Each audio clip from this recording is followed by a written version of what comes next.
And I said, obviously, it doesn't involve a press conference, does it? And he said, yeah. So I said, no, you're wrong. No, no, no, no. I just want to get to practice. Nice break from things, doesn't it? From what things? Just the rest of your... Man, if you call this a break. 15 minutes. Yeah, oh my gosh. Yeah, you guys are the Nolan Richardson of press corps. Caleb talks about his game. Asked him about his game. He says his range is limitless. When you hear that as a coach, good thing, bad thing, limit. What do you think? I think everyone has a limit to their range eventually. I mean, where you're most efficient, but yeah, he does have great range on his shot, and more than anything, though, I mean, I'm the things I've been on him about is just making sure he's savoring every shot, continues to work on his shooting techniques, and just has a better understanding of what he does better versus things he doesn't do as well, and and being able to put the ball on the floor, attack the defense, and make the right play. And I think, throughout over the course of the year, he's done that the majority of the time. He's played at a really high level for multiple years. Did it surprise you this week that he had never won a Conference Player of the Week award before? I didn't even know he won it this week, so that was my first surprise. Thank you. No, I don't know. I guess I don't overthink that stuff too much, but maybe, maybe. He's obviously had an incredible career, and he's a really good basketball player, at any level, and I know we're lucky to have him, and I know he's got a lot more left in the tank. You told us multiple times this year that you brought him in here and said you wanted him to fit into what this group is, to fit into the identity of this group, play hard defense, do what needs to be done on the offensive end.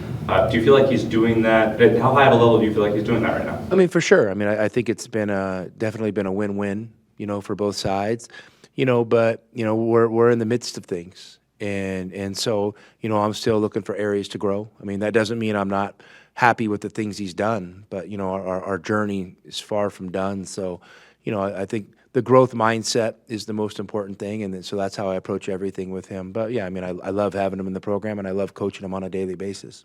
You were recruiting him and looking at him. What about his game made you feel he could fit into what you do here compared to what he was already doing? Well, I didn't want to, I didn't want to overreact to maybe other people's opinions about him.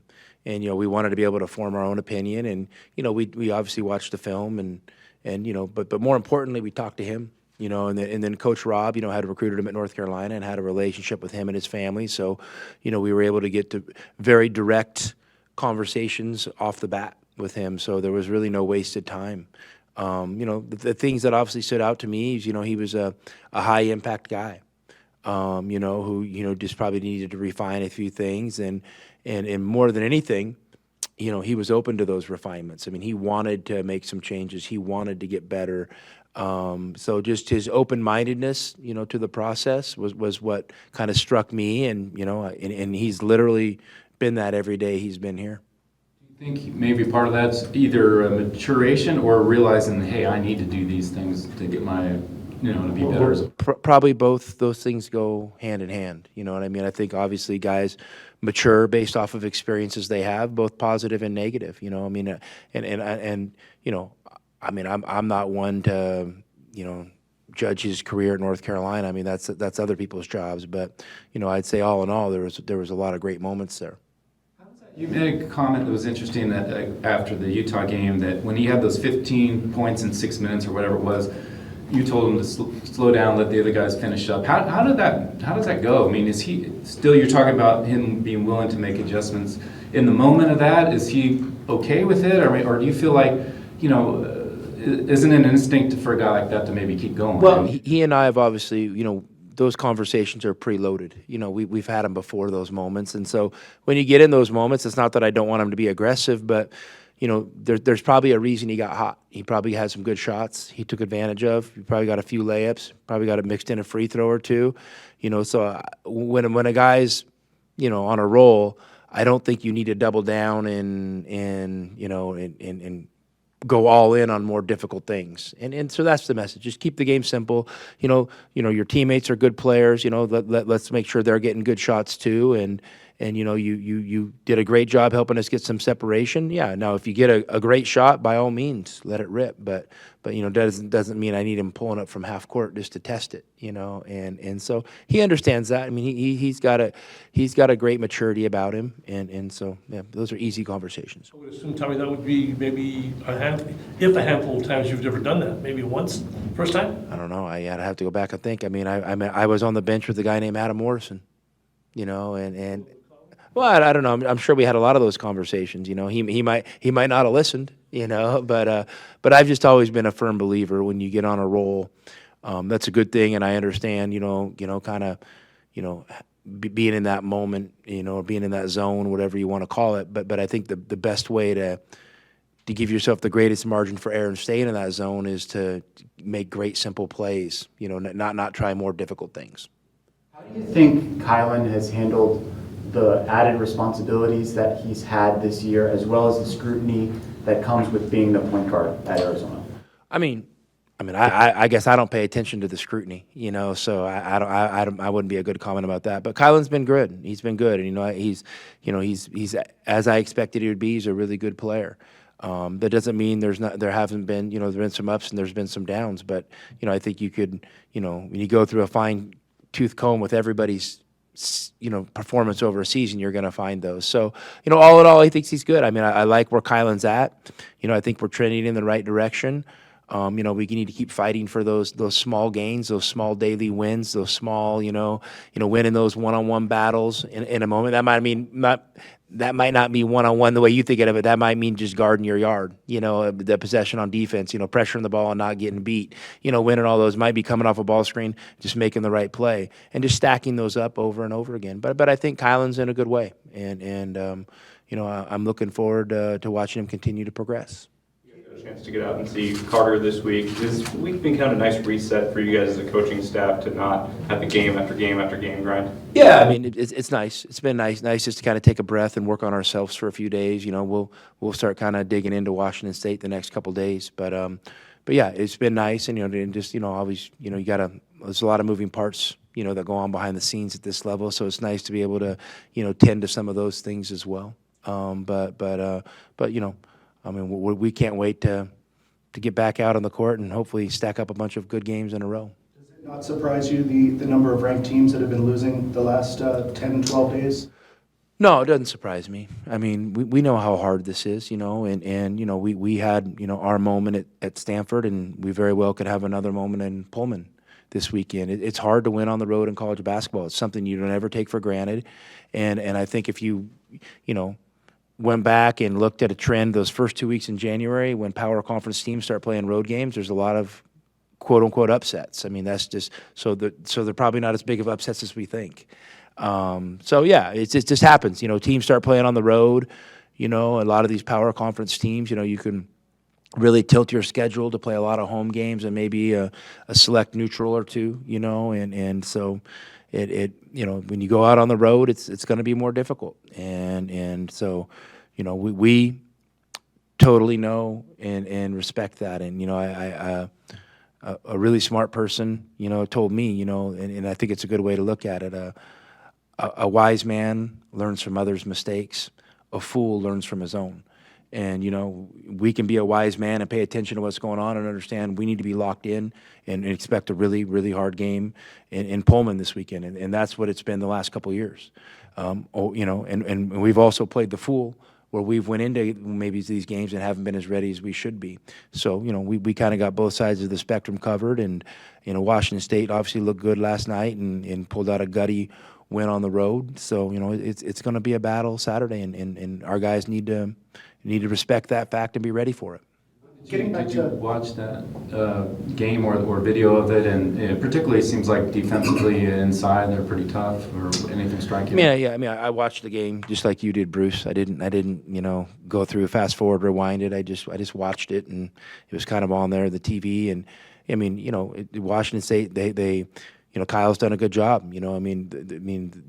These jobs are tough, and when you kind of have to rebuild your roster year after year, he's done a good job, consistently rebuilding it with impact players. You know, to me, they got a good young guard core, and they got, you know, a couple bigs inside they're really comfortable playing through right now. So, you know, we to me, it looks like they're, you know, got a good balance of a strong inside attack and capable perimeter players. So it's going to be a challenge.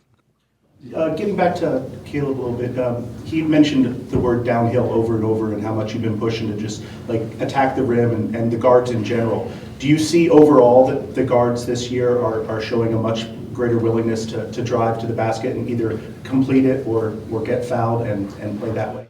Yeah, I mean, I think we're, you know, overall we're a stronger penetrating team this year versus last year. You know, a couple years ago we were a really strong, you know, penetrating team when you had, you know, Dalen and Ben and Pella out there, and, you know, Zoo could penetrate his own way. So, yeah, I mean, all in all, you know, but, you know, a lot of it's just based off of your personnel. And, you know, it doesn't mean one way is necessarily better than the other. It's just kind of how we're built this year. And we have guys that have, you know, shown a propensity for being able to get some momentum, get downhill, and make good team plays. You're no stranger to winter in eastern Washington. Do you have to prepare you guys at all for hitting the tarmac in single-digit temperatures? I mean, come on. You're going to play a hard road game, and if you're going to let the weather on the outside impact what's going to happen on the inside, you're probably not focused on the right things. So, no, I mean, obviously, you know, I mean, we got, you know, Emoy, you know, Briggs will, you know, I'm sure he'll gear the guys up, and they'll be plenty warm. Your pickleball threshold has gone up to 46 degrees on the radio, I think, or something. 46 degrees, yeah. My blood is thin. My blood is definitely thin. Yeah, 46 is now freezing on my thermometer. So how do you guys do this trip, being as you're only going to play the one game? Is it different logistically, maybe easier in that sense? Well, we practice tomorrow. We get on the plane, fly up there, eat a meal, meet, sleep, have breakfast the next day, little walkthrough, play the game, get on the plane, come back home. It's just lather, rinse, repeat, nothing different. On your radio show, you also kind of alluded to the possibility of Henry redshirting this year. When do you need to make that decision, or is it a matter of you could pull it at any time? Yeah, there's no set date on it, you know, and you can kind of at any point you can, you know, remove the red shirt tag from him and play him. You know, he's available, he's eligible. You know, Henry and I have had some good meetings, and, you know, that's kind of where we both settled in on.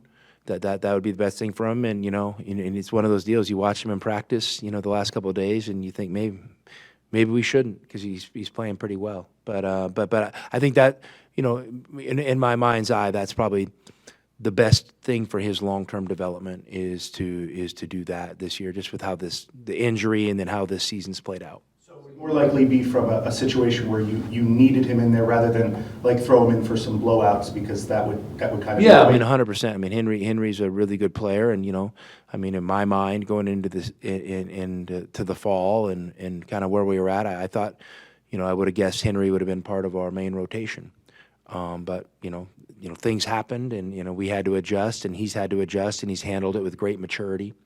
And, you know, he's working really hard, and it's not going to be a year off for him by any stretch.